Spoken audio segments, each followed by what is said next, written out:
రామ్ గోపాల్ వర్మ ఈ పేరు ఎప్పుడూ వివాదాలకు కేంద్ర బిందువే.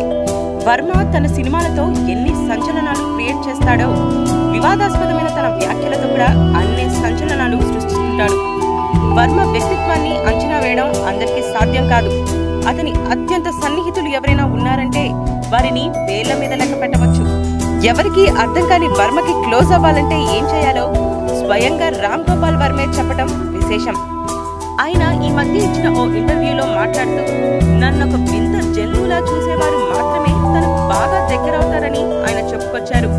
చివరికి తన కూతురు కూడా తనను నాన్న అని పిలవదని, రాము అని పిలుస్తుందని, నాకు ఇలాంటి బంధాల మధ్య ఇరుక్కుపోవడం ఇష్టముండదని ఆయన చెప్పారు. కాగా తనను పెళ్లి చేసుకుని తన భార్య జీవితంలో సరిదిద్దుకోలేనంత తప్పు చేసిందని, పెళ్లైన తర్వాత నా స్వార్థం గురించి తెలుసుకుని తను పెద్ద షాక్ కి గురైందని ఆయన తన మనసులో మాట బయటపెట్టారు. రామ్ గోపాల్ వర్మ ఎప్పుడు ఏం మాట్లాడతారో ఎవ్వరికీ అర్థం కాదు. That is Varma. మరిన్ని ఫ్రెష్ ఫిలిం అప్డేట్స్ కోసం మా ఆరెంజ్ ఫిలిం న్యూస్ ఛానల్ని సబ్స్క్రైబ్ చేసుకోవడం మర్చిపోకండి.